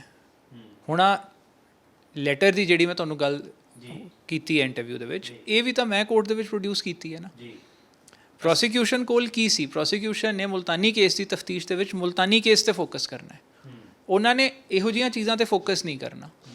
ਮੈਂ ਕੋਰਟ ਦੇ ਵਿੱਚ ਇਹਨਾਂ ਚੀਜ਼ਾਂ 'ਤੇ ਫੋਕਸ ਕਿਉਂ ਕੀਤਾ ਹੈ ਕਿ ਜੀ ਆਹ ਇਹਦੀ ਅਸਲੀਅਤ ਹੈ ਬੰਦੇ ਦੀ। ਤੁਸੀਂ ਅੱਜ ਕਹਿ ਰਹੇ ਹੋ ਕਿ ਇਹਨੇ, ਸੈਣੀ ਕਹਿ ਰਿਹਾ ਜੀ ਮੈਂ ਇਨੋਸੈਂਟ ਬੰਦਿਆਂ ਨੂੰ ਨਹੀਂ ਮਾਰਿਆ, ਪਬਲਿਕ ਜਾਣਦੀ ਹੈ ਇਨੋਸੈਂਟ ਨੂੰ ਮਾਰਿਆ, ਔਰ ਸੈਣੀ ਪਲੀ ਲੈਂਦਾ ਜੀ ਮੇਰੇ ਖਿਲਾਫ ਵੈਂਡੇਟਾ ਹੈ। ਚਲੋ ਇੱਕ ਸੈਕਿੰਡ ਅਸੀਂ ਉਹ ਗੱਲ ਮੰਨੀਏ। ਸੋ 94 ਦੇ ਵਿੱਚ ਜਦੋਂ CBI ਨੇ ਇਹਦੇ ਖਿਲਾਫ ਤਫਤੀਸ਼ ਸ਼ੁਰੂ ਕੀਤੀ ਹੈ, ਕੀ ਉਹ ਵੈਂਡੇਟਾ ਸੀ? ਉਦੋਂ ਤਾਂ ਪੰਜਾਬ ਸਰਕਾਰ ਨਾਲ ਇਹਦਾ ਕੋਈ ਗਰਾਊਂਡ ਨਹੀਂ ਹੈ, ਫਿਰ ਉਹ ਵੈਂਡੇਟਾ ਕਿੱਥੋਂ ਕਹਿ ਰਿਹਾ? ਅੱਛਾ, ਉਹ ਵੀ ਛੱਡ ਦਿੰਦੇ ਆ। ਹੁਣ ਸੈਣੀ ਦੇ ਖਿਲਾਫ ਕਰਪਸ਼ਨ ਵਾਲਾ ED ਨੇ ਵੀ ਸ਼ੁਰੂ ਕਰ ਲਿਆ, ਤੁਸੀਂ ਉਹਨੂੰ ਕੀ ਕਹੋਗੇ? ED ਦਾ ਵੈਂਡੇਟਾ ਹੈ। ਸੈਣੀ ਤਾਂ ਕਹਿ ਓਪਨਲੀ ਕਹਿੰਦਾ ਕਿ BJP ਉਹਦੇ ਨਾਲ ਹੈ, ਤੇ ED ਤਾਂ ਗਵਰਨਮੈਂਟ ਆਫ ਇੰਡੀਆ ਦੇ ਅੰਡਰ ਹੈ। ਹੁਣ ਇਨਕਮ ਟੈਕਸ ਨੇ ਉਹਦੇ ਖਿਲਾਫ ਸ਼ੁਰੂ ਕਰਤਾ ਹੈ, ਇਹ ਵੀ ਤਾਂ ਗਵਰਨਮੈਂਟ ਆਫ ਇੰਡੀਆ ਦੇ ਅੰਡਰ ਹੈ। ਲੋ ਹੋਰ ਲੈ ਲੈਂਦੇ ਆਪਾਂ ਗੱਲ। ਮੇਰਾ ਇੱਕ ਕੇਸ ਦੇ ਨਾਲ ਜੁੜਿਆ ਹੋਇਆ ਸਵਾਲ ਹੈ, ਤੁਸੀਂ ਇਸ ਕੇਸ ਬਾਰੇ ਵੀ ਦੱਸੋ ਕਿ ਸੁਮੇਧ ਸਿੰਘ ਸੈਣੀ ਦੇ ਖਿਲਾਫ ਹੁਣੇ ਹੀ ਸਾਰਾ ਕੁਝ ਕਿਉਂ ਹੋਣਾ ਸ਼ੁਰੂ ਹੋ ਗਿਆ ਇੱਕਦਮ? ਮੈਂ ਉਹਦੇ ਤੇ ਆਉਣਾ। ਯੂਨਾਈਟਿਡ ਨੇਸ਼ਨਸ ਜਨਰਲ ਅਸੈਂਬਲੀ ਦਾ 26 ਅਪ੍ਰੈਲ 2013 ਦੇ ਵਿੱਚ ਟੇਬਲ ਹੋਈ ਹੈ ਰਿਪੋਰਟ। ਇਸ ਵੇਲੇ DGP ਪੰਜਾਬ ਸੁਮੇਧ ਸੈਣੀ ਸੀ। ਠੀਕ ਹੈ ਜੀ, ਹਾਲੋ ਹਿਊਮਨ ਰਾਈਟਸ ਕਾਊਂਸਲ ਦੇ ਵਿੱਚ ਹੋਈ ਹੈ, ਸਪੈਸ਼ਲ ਰਿਪੋਰਟਰ ਦੀ ਰਿਪੋਰਟ ਹੈ। 19 ਤੋਂ 30 ਮਾਰਚ 2012 ਜਦੋਂ ਸੈਣੀ DGP ਸੀ ਪੰਜਾਬ ਦਾ, ਇਹਨਾਂ ਨੇ ਇੰਡੀਆ ਵਿਜ਼ਿਟ ਕੀਤਾ ਹੈ ਔਰ ਐਕਸਟਰਾ ਜੁਡੀਸ਼ੀਅਲ ਕਿਲਿੰਗ ਬਾਈ ਸਿਕਿਉਰਿਟੀ ਫੋਰਸਿਸ ਦੇ ਉੱਤੇ ਆ ਰਿਪੋਰਟ ਸਬਮਿਟ ਹੋਈ ਹੈ। ਹੁਣ ਵੇਖੋ, ਇਸ 21 ਪੇਜ ਦੀ ਰਿਪੋਰਟ ਦੇ 14ਵੇਂ ਪੇਜ ਤੇ 17ਵਾਂ ਪੈਰਾਗ੍ਰਾਫ, ਹਾਲੋ ਸੁਮੇਧ ਸਿੰਘ ਸੈਣੀ ਸਾਨੂੰ ਇੰਟਰਨੈਸ਼ਨਲ ਲੈਵਲ ਤੇ ਸ਼ਰਮਸਾਰ ਕਰ ਰਹੇ ਹੈ। ਹੁਣ ਯੂਨਾਈਟਿਡ ਨੇਸ਼ਨਸ ਵੀ ਸੁਮੇਧ ਸਿੰਘ ਸੈਣੀ ਦੇ ਖਿਲਾਫ ਹੈ। ਤੁਸੀਂ ਕਹਿ ਰਹੇ ਹੋ ਮਾਮਲਾ ਕਦੋਂ ਖੁੱਲ੍ਹਿਆ? 2013 ਦੀ ਰਿਪੋਰਟ ਦੱਸੋ ਪੰਜਾਬ ਸਰਕਾਰ ਨੇ ਜਿਹਦੇ 'ਤੇ ਐਕਸ਼ਨ ਲਿਆ ਹੋਵੇ, ਗਵਰਨਮੈਂਟ ਆਫ ਇੰਡੀਆ ਨੇ ਐਕਸ਼ਨ ਲਿਆ ਹੋਵੇ। ਮੈਂ ਤਾਂ ਰਿਪੋਰਟ ਕਦੋਂ ਦਾ ਲਾ ਰਿਹਾ, ਆਪਣੀ ਹਰ ਡਾਕੂਮੈਂਟਰੀ ਜਿੱਥੇ ਵੀ ਮੈਂ ਕੁਝ ਫਾਈਲ ਕੀਤਾ ਇਹਦੇ ਅਗੇਂਸਟ ਮੈਂ ਆ ਰਿਪੋਰਟ ਲਾਈ ਹੈ। ਯੂਨਾਈਟਿਡ ਨੇਸ਼ਨਸ ਵੀ ਸੁਮੇਧ ਸੈਣੀ ਦੇ ਬਾਰੇ ਲਿਖ ਰਿਹਾ ਕਿ ਇੰਡੀਆ ਉਹ ਕੰਟਰੀ ਹੈ ਜਿੱਥੇ ਸੁਮੇਧ ਸਿੰਘ ਸੈਣੀ ਵਰਗੇ ਹਿਊਮਨ ਰਾਈਟਸ ਦੇ ਵਾਇਲੇਟਰ ਨੂੰ ਡੀਜੀਪੀ ਰੈਂਕ ਤੱਕ ਪਹੁੰਚਾਇਆ ਜਾਂਦਾ ਹੈ। ਇਸ ਤੋਂ ਵੱਧ ਸਾਡੀ ਬੇਇੱਜ਼ਤੀ ਇੰਟਰਨੈਸ਼ਨਲ ਲੈਵਲ ਤੇ ਕੀ ਹੋਣੀ ਹੈ? ਹੁਣ ਇਹ ਵੈਂਡੇਟਾ ਹੈ। ਹੁਣ ਇਹ ਕਿਉਂ ਇਹਦੇ ਉੱਤੇ ਐਕਟ ਨਹੀਂ ਹੋਇਆ, ਲੋਕੀ ਅੱਗੇ ਨਹੀਂ ਆਏ, ਕੰਪਲੇਂਟਸ ਨਹੀਂ ਦਿੱਤੀਆਂ, ਉਹ ਤਾਂ ਹੁਣ ਪਬਲਿਕ ਜਵਾਬ ਦੇਊਗੀ। ਦੇਖੋ ਮੈਂ ਵਕੀਲ ਹਾਂ, ਮੈਂ ਐਵੀਡੈਂਸ ਫੈਬਰੀਕੇਟ ਨਹੀਂ ਕਰਨੀ, ਮੈਂ ਲੋਕਾਂ ਨੂੰ ਬੁਲਾਉਣਾ ਨਹੀਂ ਆਵਾਜ਼ਾਂ ਮਾਰ ਕੇ ਕਿ ਮੇਰੇ ਕੋਲ ਆਓ ਮੈਂ ਕੰਪਲੇਂਟ ਦਿਓ ਆਪਾਂ ਸ਼ੁਰੂ ਕਰੀਏ। ਨਹੀਂ, ਆਪਣੀ ਗੱਲ ਤਾਂ ਕਾਨੂੰਨ ਦੇ ਅੰਦਰ ਦਲੀਲ ਨਾਲ ਤੱਥਾਂ ਨਾਲ ਰੱਖ ਸਕਦੇ ਹੋ, ਤੁਸੀਂ ਰੱਖ ਰਹੇ ਹੋ। ਕਲਾਇੰਟ ਨੇ ਆ ਕੇ ਕਹਿਣਾ ਹੈ ਕਿ ਜੀ ਮੇਰੇ ਨਾਲ ਆਹ ਧੱਕਾ ਹੋਇਆ, ਮੈਨੂੰ ਇਨਸਾਫ ਦਿਵਾਓ, ਤੇ ਮੈਂ ਕੋਰਟ ਦੇ ਵਿੱਚ ਜਾਣਾ ਹੈ, ਮੇਰਾ ਉਹ ਕੰਮ ਹੈ। ਹੁਣ ਆਹ ਫੈਕਟਸ ਨੇ, ਇਹ ਰਿਪੋਰਟਸ ਨੇ, ਇਹਨਾਂ ਨੇ ਫੈਮਿਲੀਜ਼ ਨੂੰ ਪੁੱਛਿਆ ਹੈ। ਇਹ ਸਪੈਸੀਫਿਕਲੀ ਰਿਪੋਰਟ ਦੇ ਵਿੱਚ ਲਿਖਿਆ ਹੈ ਕਿ ਅਸੀਂ ਪੰਜਾਬ ਦੀ ਫੈਮਿਲੀਜ਼ ਨੂੰ ਵਿਜ਼ਿਟ ਕੀਤਾ ਜਿਨ੍ਹਾਂ ਨੇ ਦੱਸਿਆ ਕਿ ਸੈਣੀ ਨੇ ਕੀਤਾ। ਹੁਣ ਉਹ ਕਿਉਂ ਅੱਗੇ ਨਹੀਂ ਆਈਆਂ ਪਤਾ ਨਹੀਂ, ਪਰ ਕਿਹਨੇ ਇਨਕੁਆਇਰੀ ਕਰ ਲਈ? ਹੁਣ ਯੂਨਾਈਟਿਡ ਨੇਸ਼ਨਸ ਦਾ ਬਾਇਸਡ ਨਹੀਂ ਹੈ, ਪੰਜਾਬ ਸਰਕਾਰ ਬਾਇਸਡ ਹੋਊਗੀ, ਕੋਈ ਹੋਰ ਬਾਇਸਡ ਹੋਊਗਾ। ਆਹ ਕੀ ਹੈ? ਸੈਣੀ ਦੀ ਆਦਤ ਹੈ ਆਹ ਕਹਿਣਾ ਕਿ ਉਹ ਇਕੱਲਾ ਸਹੀ ਹੈ, ਬਾਕੀ ਸਾਰੀ ਦੁਨੀਆ ਗਲਤ ਹੈ। ਔਰ ਹੁਣ ਜਿਹੜਾ ਸਵਾਲ ਚੁੱਕਦਾ ਹੈ, ਲੋ ਮੈਂ ਸੈਣੀ ਨੂੰ ਚੈਲੰਜ ਕਰਦਾ, ਮੇਰੇ ਸਾਹਮਣੇ ਡਿਬੇਟ ਤੇ ਆ ਜਾਵੇ, ਓਪਨ ਚੈਲੰਜ ਹੈ। ਸੈਣੀ ਦੀ ਕ੍ਰੈਡੀਬਿਲਿਟੀ ਕੀ ਹੈ? ਸੈਣੀ ਦੇ ਬੰਦੇ ਨਿਹੰਗਜੀਤ ਸਿੰਘ ਭੁੱਲਾ ਜਿਹੜਾ ਕਨਵਿਕਟ ਸੀ, ਜਿਹੜਾ ਸੈਣੀ ਇੰਨਾ ਇਮਾਨਦਾਰ ਬਣਦਾ, ਅਪਰਾਈਟ ਬਣਦਾ ਹੈ, ਪੁੱਲੇ ਤੇ ਕਿਹੜੇ ਐਲੀਗੇਸ਼ਨਸ ਨਹੀਂ ਲੱਗੇ? ਚੀਫ ਡਾਇਰੈਕਟਰ ਵਿਜੀਲੈਂਸ ਹੁੰਦਿਆਂ ਹੋਇਆਂ ਇਹਨੇ ਪੁੱਲੇ ਦੀ ਕ੍ਰਿਮੇਸ਼ਨ ਅਟੈਂਡ ਕੀਤੀ ਹੈ। ਤੁਸੀਂ ਗੂਗਲ ਤੇ ਸਰਚ ਪਾ ਕੇ ਦੇਖੋਗੇ, ਕ੍ਰਿਮੇਸ਼ਨ ਅਟੈਂਡ ਕਰਦੇ ਦੀ ਇਹਦੀ ਫੋਟੋਗ੍ਰਾਫ ਹੈ।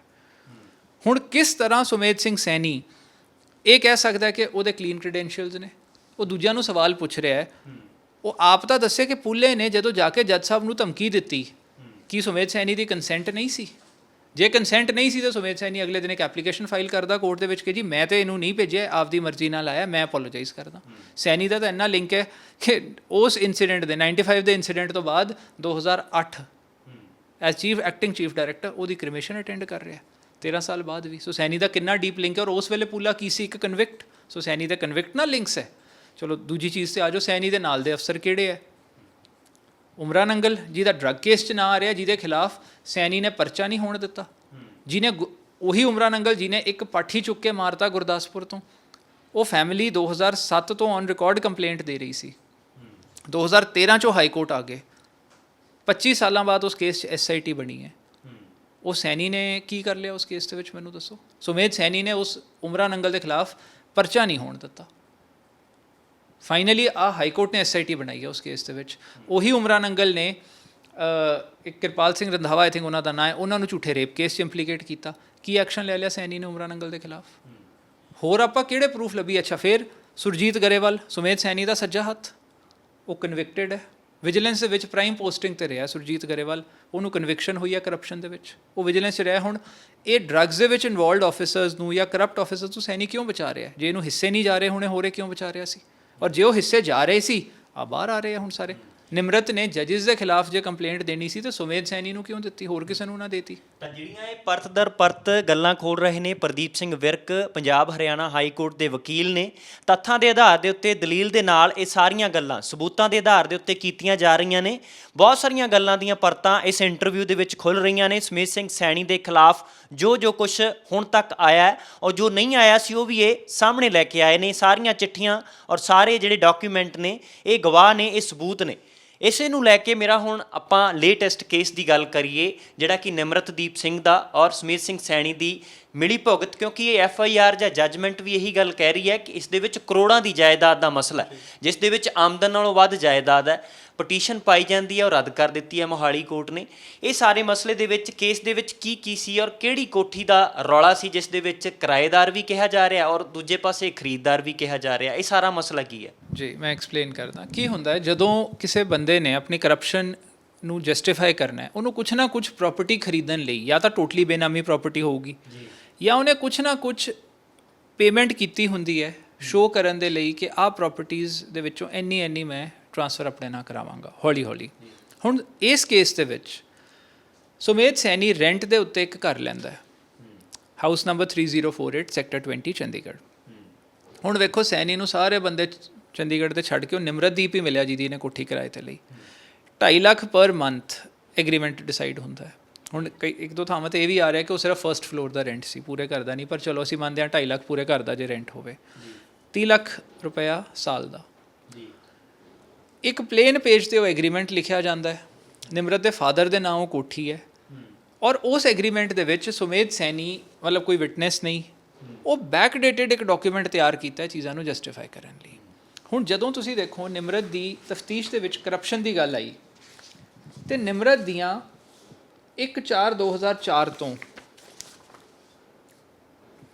10 ਦਸੰਬਰ 2020 ਤੱਕ ਦੀਆਂ 35 ਪ੍ਰਾਪਰਟੀਆਂ ਨਿਕਲੀਆਂ 16 ਸਾਲਾਂ 'ਚ 35 ਪ੍ਰਾਪਰਟੀਆਂ ਉਹਦੀ ਤੇ ਉਹਦੀ ਫੈਮਿਲੀ ਦੀਆਂ 35 ਪ੍ਰਾਪਰਟੀਆਂ ਸੌਰੀ ਤੇ 22 ਡਿਫਰੈਂਟ ਬੈਂਕ ਅਕਾਊਂਟਸ।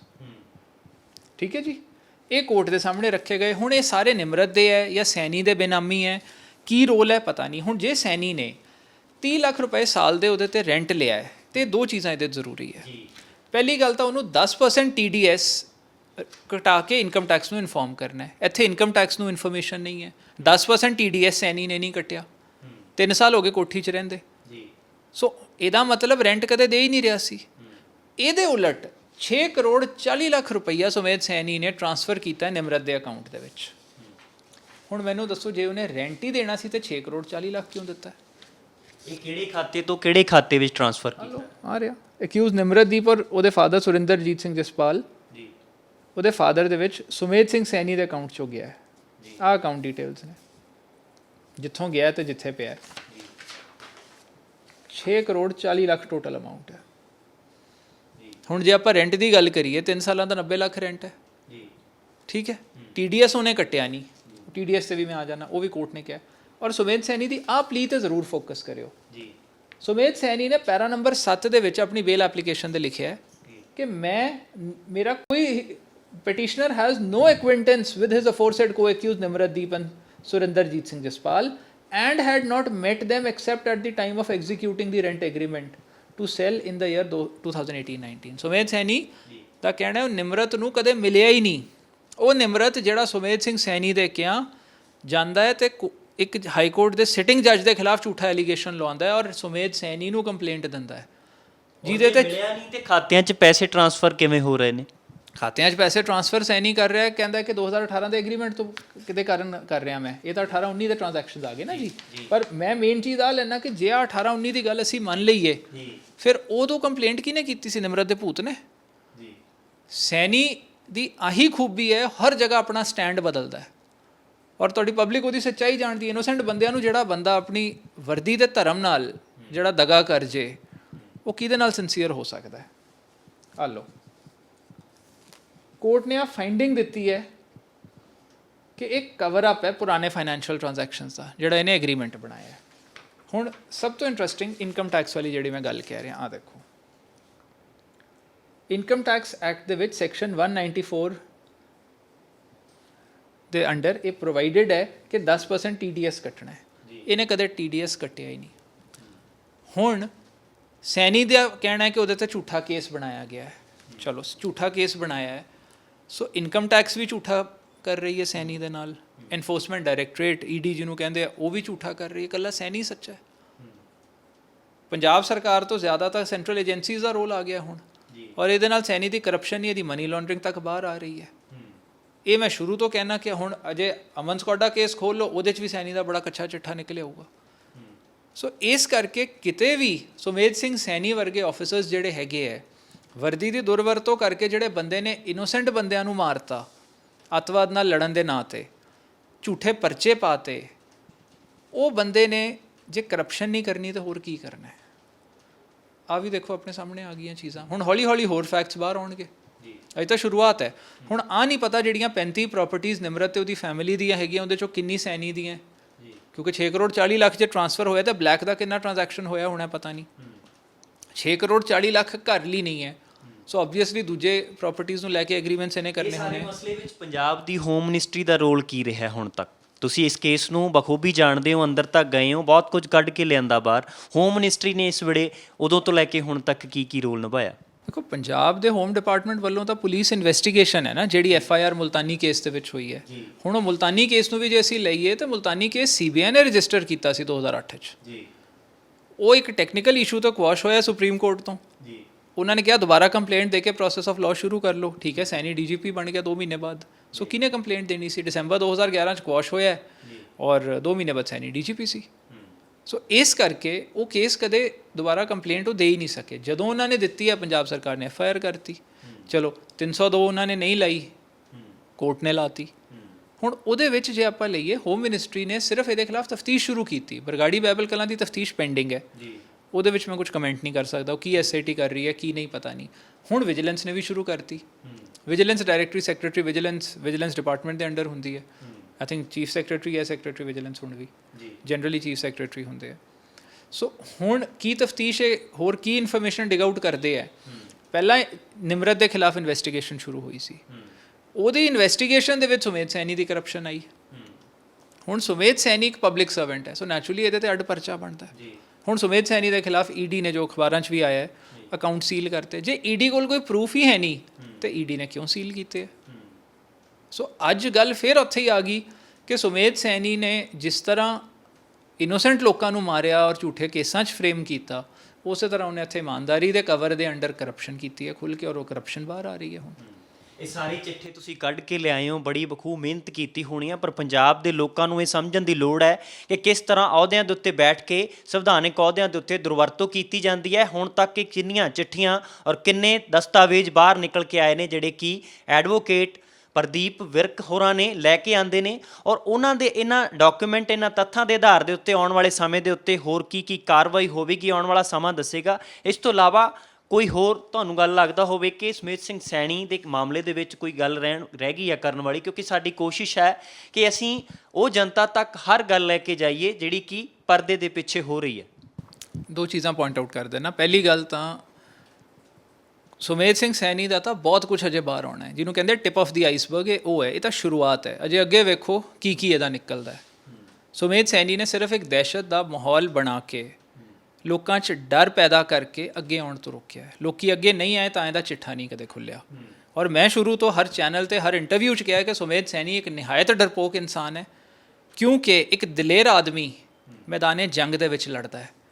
ਉਹ ਕਿਸੇ ਇਨੋਸੈਂਟ ਨੂੰ ਚੁੱਕ ਕੇ ਕਸਟਡੀ ਦੇ ਵਿੱਚ ਟੌਰਚਰ ਕਰਕੇ ਝੂਠੇ ਪਰਚੇ ਪਾ ਕੇ ਨਹੀਂ ਮਾਰਦਾ। ਇੱਕ ਬੁਜ਼ਦਿਲ ਦੀ ਨਿਸ਼ਾਨੀ ਹੁੰਦੀ ਹੈ, ਇੱਕ ਦਲੇਰ ਇਨਸਾਨ ਦੀ ਨਹੀਂ। ਔਰ ਵਰਦੀ ਪਾਉਣ ਵਾਲਾ ਬੁਜ਼ਦਿਲ ਨਹੀਂ ਹੋਣਾ ਚਾਹੀਦਾ। ਸੁਮੇਧ ਸੈਣੀ ਨੇ ਬਹੁਤ ਇੱਕ ਗਲਤ ਐਗਜ਼ਾਮਪਲ ਪੁਲਿਸ ਡਿਪਾਰਟਮੈਂਟ ਲਈ, IPS ਅਫਸਰਾਂ ਦੀ ਸੈੱਟ ਕੀਤੀ ਹੈ। ਦੂਜੀ ਗੱਲ, ਜੇ ਤੁਸੀਂ ਅੱਜ ਦੇਖੋ ਲਾਇਰ ਹੋਵੇ, ਜੱਜ ਹੋਵੇ, ਸਾਰੇ ਦੇ ਲਈ ਨਾ ਇੱਕ ਅਲਟੀਮੇਟਲੀ ਇੱਕ ਰੱਬ ਦੇ ਵਿੱਚ ਸਾਰਿਆਂ ਦਾ ਵਿਸ਼ਵਾਸ ਹੁੰਦਾ ਹੈ। ਮੇਰਾ ਰੱਬ ਦੇ ਵਿੱਚ ਬਹੁਤ ਵਿਸ਼ਵਾਸ ਹੈ। ਇਹ ਰੱਬ ਦੀ ਮਿਹਰ ਹੈ, ਤੁਹਾਡੇ ਦਰਸ਼ਕਾਂ ਦੀਆਂ ਅਰਦਾਸਾਂ ਨੇ, ਜਿਸ ਕਰਕੇ ਇਹ ਸੈਣੀ ਦਾ ਸਾਰਾ ਚਿੱਠਾ ਖੁੱਲ੍ਹਣਾ ਸ਼ੁਰੂ ਹੋਇਆ ਹੈ। ਇੱਕ ਮੁਲਤਾਨੀ ਕੇਸ ਖੁੱਲ੍ਹਿਆ ਇੱਕ ਕੰਪਲੇਂਟ ਤੋਂ, ਸਰਕਾਰ ਨੇ ਪਰਚਾ ਦੇਤਾ, ਬਹੁਤ ਵੱਡੀ ਗੱਲ ਹੈ। ਨਾ ਦਿੰਦੇ ਅਸੀਂ ਕੀ ਕਰ ਲੈਂਦੇ, ਅਸੀਂ ਕੋਰਟ ਹੀ ਜਾਣਾ ਸੀ। ਉਸ ਤੋਂ ਬਾਅਦ ਆਹ ਸਾਰਾ ਕੁਝ ਕੋਰਟ ਦੇ ਵਿੱਚ ਪ੍ਰੋਡਿਊਸ ਹੋਇਆ ਔਰ ਅੱਜ ਸੈਣੀ ਦੀ ਕਰਪਸ਼ਨ ਵੀ ਬਾਹਰ ਆਈ ਹੈ। ਇਹਦਾ ਜੇ ਮੈਂ ਐਕਚੁਅਲੀ ਕਿਸੇ ਨੂੰ ਕ੍ਰੈਡਿਟ ਦਿੰਨਾ ਤੇ ਮੈਂ ਤੁਹਾਡੇ ਦਰਸ਼ਕਾਂ ਦੀਆਂ ਅਰਦਾਸਾਂ ਨੂੰ ਦਿੰਨਾ। ਜਿਹੜੇ ਲੋਕ ਸੈਣੀ ਦੇ ਖਿਲਾਫ ਦਿਨ ਰਾਤ ਅਰਦਾਸ ਕਰ ਰਹੇ ਹੈ ਕਿ ਸੈਣੀ ਨੂੰ ਉਹਦੇ ਪਾਪਾਂ ਦੀ ਸਜ਼ਾ ਮਿਲੇ, ਇਹ ਉਹਨਾਂ ਅਰਦਾਸਾਂ ਦਾ ਨਤੀਜਾ ਹੈ। ਅਸੀਂ ਜੋ ਮਰਜ਼ੀ ਕਰ ਲਈਏ, ਅਖੀਰ ਦੇ ਵਿੱਚ ਇਹਨੂੰ ਸਜ਼ਾ ਰੱਬ ਦੀ ਮਿਹਰ ਨਾਲ ਹੀ ਮਿਲਣੀ ਹੈ। ਉਹ ਬਿਰਥੀ ਕਦੇ ਨਾ ਹੋਵੇ ਜਨ ਕੀ ਅਰਦਾਸ। ਮੈਂ ਇਸ ਗੱਲ ਨੂੰ ਬਹੁਤ ਮੰਨਦਾ, ਜਨ ਦੀ ਅਰਦਾਸ ਸੀ ਤੇ ਸੈਣੀ ਦਾ ਜੇ ਚਿੱਠਾ ਖੁੱਲ੍ਹਣਾ ਸ਼ੁਰੂ ਹੋ ਗਿਆ। ਜੇ ਹੋਰ ਦੇਖੋ ਕੀ ਖੁੱਲ੍ਹਦਾ ਹੈ। ਐਡਵੋਕੇਟ ਸਾਹਿਬ, ਮੇਰਾ ਆਖਰੀ ਸਵਾਲ ਹੈ ਤੁਹਾਨੂੰ ਇਸ ਮਸਲੇ ਦੇ ਉੱਤੇ ਕਿ ਇੱਕ ਸੰਵਿਧਾਨਕ ਅਹੁਦੇ ਤੇ ਬੈਠਾ ਉੱਚ ਅਧਿਕਾਰੀ ਜਦੋਂ ਇਸ ਤਰ੍ਹਾਂ ਦੇ ਕੰਮ ਕਰ ਰਿਹਾ ਸੀ, ਇਸ ਤਰ੍ਹਾਂ ਦੇ ਕਾਰਨਾਮਿਆਂ ਨੂੰ ਅੰਜਾਮ ਦਿੱਤਾ ਜਾ ਰਿਹਾ ਸੀ, ਤਾਂ ਸਿਆਸੀ ਹੱਥ ਕਿਹੜਾ ਤੁਹਾਨੂੰ ਲੱਗਦਾ ਹੈ ਕਿ ਉੱਤੇ ਛਤਰਛਾਇਆ ਪੂਰੀ ਬਣੀ ਹੋਈ ਸੀ? ਵੇਖੋ, ਸੈਣੀ ਨੂੰ ਜਿਹੜੀ ਸਰਕਾਰ ਨੇ DGP ਲਾਇਆ, ਉਸੇ ਸਰਕਾਰ ਨੇ ਕੋਟਕਪੂਰਾ ਇਨਸੀਡੈਂਟ ਤੋਂ ਬਾਅਦ ਸੈਣੀ ਨੂੰ DGP ਤੋਂ ਬਦਲਿਆ। ਜੇ ਸਿਆਸੀ ਹੱਥ ਇਹਦੇ ਨਾਲ ਹੁੰਦੇ ਤੇ ਸੈਣੀ ਤੇ ਆ ਪਰਚੇ ਨਾ ਹੁੰਦੇ। ਜੇ ਸਰਕਾਰ ਇਹਦੇ ਖਿਲਾਫ ਵਿੰਡਿਕਟਿਵ ਹੁੰਦੀ ਤੇ ਸਰਕਾਰ 2017 ਦੀ ਬਣੀ ਹੈ, ਪਰਚਾ 2020 'ਚ ਨਾ ਹੁੰਦਾ। ਇਹਦੀ ਸਿਕਿਉਰਿਟੀ ਵਿਡਰਾਅ ਹੋ ਗਈ ਹੁੰਦੀ। 6 ਵਾਰੀ ਇਹ ਸਿਕਿਉਰਿਟੀ ਛੱਡ ਕੇ ਭੱਜ ਚੁੱਕਿਆ ਹੈ। ਹਰ ਵਾਰੀ ਐਂਟੀਸਪੇਟਰੀ ਬੇਲ ਡਿਸਮਿਸ ਹੁੰਦੀ ਹੈ, ਘਰੋਂ ਭੱਜ ਜਾਂਦਾ ਸਿਕਿਉਰਿਟੀ ਛੱਡ ਕੇ। ਸਰਕਾਰ ਨੇ ਇਹਦੀ ਸਿਕਿਉਰਿਟੀ ਵਿਡਰਾਅ ਨਹੀਂ ਕੀਤੀ ਔਰ ਕੋਰਟ ਨੇ ਵੀ ਆਪਣੇ ਆਰਡਰ 'ਚ ਆ ਗੱਲ ਲਿਖੀ ਹੈ ਕਿ ਸਰਕਾਰ ਨੇ ਇਹਦੀ ਸਿਕਿਉਰਿਟੀ ਵਿਡਰਾਅ ਨਹੀਂ ਕੀਤੀ। ਸੋ ਇਹਦਾ ਇਹ ਕਹਿਣਾ ਕਿ ਸਰਕਾਰ ਦਾ ਵੈਂਡੇਟਾ ਬਿਲਕੁਲ ਗਲਤ ਹੈ। ਕੋਰਟ ਨੇ ਆਰਡਰ ਦੇ ਵਿੱਚ ਸਪੈਸੀਫਿਕਲੀ ਇਹ ਗੱਲ ਲਿਖੀ ਹੈ। ਸੋ ਜੇ ਅਸੀਂ ਉਸ ਚੀਜ਼ ਨੂੰ ਦੇਖੀਏ, ਮੇਰਾ ਪਰਸਨਲੀ ਆਹ ਕੋਰਟ ਨੇ ਸਪੈਸੀਫਿਕ ਫਾਈਂਡਿੰਗ ਦਿੱਤੀ ਹੈ ਇਹਦੇ ਵਿੱਚ ਕਿ ਇਹ ਕਹਿੰਦਾ ਮੈਂ ਅੱਤਵਾਦ ਨਾਲ ਲੜਿਆ ਔਰ ਆਹ ਸਾਰਾ ਕੁਝ ਕੀਤਾ। ਜੇ ਸਰਕਾਰ ਦਾ ਹੁੰਦਾ, ਇਹਦੀ ਆਫੀਸ਼ੀਅਲ ਡਿਊਟੀ ਸੀ, ਇਹਨੇ ਕਿਸੇ ਨੂੰ ਅਬਲਾਈਜ ਨਹੀਂ ਕੀਤਾ, ਇਹਨੇ ਆਪਣੀ ਡਿਊਟੀ ਪਰਫਾਰਮ ਕੀਤੀ ਹੈ ਜੇ ਇਹਨੇ ਉਹੋ ਜਿਹੇ ਕੰਮ ਕੀਤੇ ਹੈ। ਪਰ ਮੈਂ ਤਾਂ ਕਹਿ ਰਿਹਾ ਇਹਨੇ ਇਨੋਸੈਂਟ ਬੰਦੇ ਮਾਰਿਆ, ਉਹ ਚਿੱਠਾ ਅਸੀਂ ਖੋਲ੍ਹਣਾ ਹੈ। ਜੇ ਮੁਲਤਾਨੀ ਕੇਸ ਇੱਕ ਹੈ, ਦਿੱਲੀ ਵਾਲਾ ਕੇਸ ਇੱਕ ਹੈ, ਦੂਜਾ ਹੈ ਮਤਲਬ। ਬਟ ਇਹਦੀ ਕਰਪਸ਼ਨ ਜਿਹੜੀ ਐਕਸਪੋਜ਼ ਹੋ ਰਹੀ ਹੈ, ਇਹਦੇ ਨਾਲ ਇਹਦੀ ਸੱਚਾਈ ਹੋਰ ਬਾਹਰ ਆ ਰਹੀ ਹੈ। ਸਿਆਸੀ ਹੱਥ ਨਾ ਇਹਦੇ 'ਤੇ ਸੀ, ਨਾ ਇਹਦੇ 'ਤੇ ਹੋਣਗੇ। ਇਹੋ ਜਿਹਾ ਚਿੱਠਾ ਜਦੋਂ ਕਿਸੇ ਆਫੀਸਰ ਦਾ ਬਾਹਰ ਆ ਜਾਂਦਾ ਹੈ, ਕੋਈ ਵੀ ਪੋਲੀਟੀਕਲ ਲੀਡਰ, ਕੋਈ ਵੀ ਸਿਆਣਾ ਬੰਦਾ, ਕੋਈ ਵੀ ਬਿਊਰੋਕਰੈਟ ਇਹੋ ਜਿਹੇ ਬੰਦੇ ਤੋਂ ਸਾਥ ਨਹੀਂ ਦਿੰਦਾ। ਆਫਟਰ ਆਲ ਰਹਿਣਾ ਅਸੀਂ ਸੁਸਾਇਟੀ 'ਚ ਹੈ। ਬਹੁਤ ਲੋਕੀ ਜਿਹੜੇ ਇਹਦੇ ਨਾਲ ਸੀਗੇ, ਉਹ ਆ ਚਿੱਠਾ ਸਾਹਮਣੇ ਆਉਣ ਤੋਂ ਬਾਅਦ ਪਿੱਛੇ ਹਟ ਕੇ, ਬਹੁਤ ਲੋਕੀ ਮੁਲਤਾਨੀ ਕੇਸ ਦੇ ਵਿੱਚ ਜਦੋਂ ਬਾਹਰ ਆਏ ਕਿ ਇਹਨੇ ਕਿੰਨੇ ਘਟੀਆ ਤਰੀਕੇ ਨਾਲ ਟੌਰਚਰ ਕੀਤਾ, ਉਹ ਲੋਕੀ ਵੀ ਪਿੱਛੇ ਹਟ ਗਏ। ਕਿਉਂਕਿ ਸੈਣੀ ਅਗਲੇ ਕੋਲ ਜਾ ਕੇ ਝੂਠ ਮਾਰ ਰਿਹਾ ਹੈ, ਪਰ ਜਦੋਂ ਸੱਚਾਈ ਸਾਹਮਣੇ ਆਈ, ਪਬਲਿਕ ਦੇ ਸਾਹਮਣੇ ਆਈ, ਮੀਡੀਆ ਨੇ ਉਹ ਚੀਜ਼ ਐਕਸਪੋਜ਼ ਕੀਤੀ, ਹਾਈਲਾਈਟ ਕੀਤੀ, ਤੇ ਸਾਰੇ ਸਿਆਸੀ ਲੋਕ ਪਿੱਛੇ ਹਟਣ ਲੱਗ ਗਏ। ਔਰ ਮੈਂ ਤਾਂ best of the best political leaders ਨੂੰ ਓਪਨਲੀ ਕਹਿੰਦੇ ਵੇਖਿਆ ਟੀਵੀ ਤੇ, ਜਿਹੜੀ ਮਰਜ਼ੀ ਪਾਰਟੀ ਦੀ ਤੁਸੀਂ ਗੱਲ ਕਰ ਲਓ, ਸੈਣੀ ਨੂੰ ਓਪਨਲੀ ਗਾਲਾਂ ਕੱਢ ਰਹੇ ਸੀ ਕਿ ਜੀ ਇਹੋ ਜਿਹਾ ਬੰਦਾ ਕਿਉਂ ਬਾਹਰ ਰਵੇ, ਇਹਨੂੰ ਅੰਦਰ ਕਿਉਂ ਨਹੀਂ ਦਿੱਤਾ ਜਾ ਰਿਹਾ, ਇਹਨੂੰ ਲੱਭੋ, ਇਹਦੇ ਖਿਲਾਫ ਇਮੀਡੀਏਟ ਐਕਸ਼ਨ ਲਓ। ਔਰ ਜੇ ਕਿਸੇ ਸਿਆਸੀ ਪਾਰਟੀ ਦਾ ਹੱਥ ਹੁੰਦਾ, ਉਹ ਪਾਰਟੀ ਓਪਨਲੀ ਇਹਦੀ ਸਪੋਰਟ ਚਾਹੁੰਦੀ। ਇਹਦੀ ਸਪੋਰਟ 'ਚ ਕੋਈ ਪਾਰਟੀ ਨਹੀਂ ਹੈ। ਔਰ ਇਹੋ ਜਿਹੇ ਘਿਨੌਣੇ ਕੰਮ ਕਰਨ ਵਾਲੇ ਅਫਸਰ ਦੇ ਨਾਲ ਮੇਰਾ ਨਹੀਂ ਖਿਆਲ ਕੋਈ ਖੜਾ ਹੋਊਗਾ ਕਦੇ। ਤੁਸੀਂ ਇਹ ਸਾਰੇ ਮਸਲੇ ਦੇ ਉੱਤੇ ਸਾਡੇ ਨਾਲ ਗੱਲਬਾਤ ਕੀਤੀ ਹੈ, ਬਹੁਤ ਤੱਥ ਨੇ ਜਿਹੜੇ ਸਾਹਮਣੇ ਲੈ ਕੇ ਆਉਂਦੇ ਨੇ। ਆਉਣ ਵਾਲੇ ਸਮੇਂ ਦੇ ਉੱਤੇ ਕਾਰਵਾਈ ਕੀ ਹੁੰਦੀ ਹੈ, ਆਉਣ ਵਾਲਾ ਸਮਾਂ ਦੱਸੇਗਾ। ਤੁਸੀਂ ਸਾਡੇ ਨਾਲ ਜੁੜੇ ਹੋ, ਗੱਲਬਾਤ ਕਰਨ ਲਈ ਬਹੁਤ ਬਹੁਤ ਸ਼ੁਕਰੀਆ। ਸ਼ੁਕਰੀਆ ਜੀ। ਇਹ ਸਨ ਸਾਡੇ ਨਾਲ ਪੰਜਾਬ ਤੇ ਹਰਿਆਣਾ ਹਾਈ ਕੋਰਟ ਦੇ ਵਕੀਲ ਪ੍ਰਦੀਪ ਸਿੰਘ ਵਿਰਕ, ਜਿਨ੍ਹਾਂ ਨੇ ਬਹੁਤ ਸਾਰੀਆਂ ਗੱਲਾਂ, ਬਹੁਤ ਸਾਰੀਆਂ ਚਿੱਠੀਆਂ, ਬਹੁਤ ਸਾਰੇ ਤੱਥ ਸਾਹਮਣੇ ਰੱਖੇ ਨੇ, ਜਿਸ ਤੋਂ ਲੱਗਦਾ ਹੈ ਕਿ ਕਿਤੇ ਨਾ ਕਿਤੇ ਆਉਣ ਵਾਲੇ ਸਮੇਂ ਦੇ ਵਿੱਚ ਜਲਦੀ ਕਾਰਵਾਈ ਹੋ ਸਕਦੀ ਹੈ। ਔਰ ਪੰਜਾਬ ਦੇ ਸਾਬਕਾ ਡੀਜੀਪੀ ਔਰ ਖਾਸ ਕਰਕੇ ਵਿਜੀਲੈਂਸ ਬਿਊਰੋ ਦੇ ਵਿੱਚ ਉੱਚ ਅਹੁਦਿਆਂ ਤੇ ਰਹਿਣ ਵਾਲੇ ਸੁਮੇਧ ਸਿੰਘ ਸੈਣੀ ਦੇ ਖਿਲਾਫ ਬਹੁਤ ਸਾਰੀਆਂ ਕਾਰਵਾਈਆਂ ਹੋਣੀਆਂ ਅਜੇ ਬਾਕੀ ਨੇ। ਅਸੀਂ ਜਿਹੜੀਆਂ ਵੀ ਇਸ ਇੰਟਰਵਿਊ ਦੇ ਵਿੱਚ ਗੱਲਾਂ ਕੀਤੀਆਂ ਨੇ, ਉਹ ਤੱਥਾਂ ਦੇ ਆਧਾਰ ਦੇ ਉੱਤੇ ਐਡਵੋਕੇਟ ਸਾਹਿਬ ਨੇ ਤੁਹਾਡੇ ਸਾਹਮਣੇ ਰੱਖੀਆਂ ਨੇ। ਹੁਣ ਇਹ ਲੋਕਾਂ ਨੇ ਨਤਾਰਾ ਕਰਨਾ ਹੈ ਕਿ ਆਖਰਕਾਰ ਪੰਜਾਬ ਦੇ ਵਿੱਚ ਚੋਰ ਕੌਣ ਹੈ ਤੇ ਸਾਧ ਕੌਣ ਹੈ, ਔਰ ਚੋਰਾਂ ਦਾ ਸਾਥ ਦੇਣ ਵਾਲਿਆਂ ਦੇ ਉੱਤੇ ਕਾਰਵਾਈ ਕੀ ਹੁੰਦੀ ਹੈ। ਇਹ ਭਵਿੱਖ ਦੀ ਕੁੱਖ ਵਿੱਚ ਪਈਆਂ ਗੱਲਾਂ ਨੇ। ਉਹ ਕਾਰਵਾਈ ਜਦੋਂ ਹੋਵੇਗੀ, ਉਹ ਵੀ ਤੁਹਾਡੇ ਨਾਲ ਜਾਣਕਾਰੀ ਸਾਂਝੀ ਕਰਾਂਗੇ। ਪਰ ਇਸ ਸਾਰੇ ਮਸਲੇ ਨੂੰ ਲੈ ਕੇ ਸਾਨੂੰ ਉਮੀਦ ਹੈ ਕਿ ਤੁਹਾਡੇ ਤੱਕ ਵੀ ਜਾਣਕਾਰੀ ਬਖੂਬੀ ਪਹੁੰਚੀ ਹੋਵੇਗੀ, ਜਿਸ ਤੋਂ ਤੁਸੀਂ ਸਹਿਜੇ ਅੰਦਾਜ਼ਾ ਲਗਾ ਸਕਦੇ ਹੋ ਕਿ ਪੰਜਾਬ ਦੇ ਅੰਦਰ ਚੱਲ ਕੀ ਰਿਹਾ ਹੈ, ਪਰਦੇ ਦੇ ਪਿੱਛੇ ਕੀ ਹੋ ਰਿਹਾ ਔਰ ਪਰਦੇ ਦੇ ਬਾਹਰ ਕੀ ਹੋ ਰਿਹਾ। ਔਰ ਆਉਣ ਵਾਲੇ ਸਮੇਂ ਦੇ ਵਿੱਚ ਲੋਕ ਫੈਸਲਾ ਕਰਨਗੇ ਕਿ ਆਖਰਕਾਰ ਚੋਰ ਕੌਣ ਹੈ ਤੇ ਸਾਧ ਕੌਣ ਹੈ। ਕੈਮਰਾਮੈਨ ਰਮਨੀਤ ਦੇ ਨਾਲ ਸੰਦੀਪ ਲਾਦੂਕਾ, ਰੋਜ਼ਾਨਾ ਸਪੋਕਸਮੈਨ, ਚੰਡੀਗੜ੍ਹ।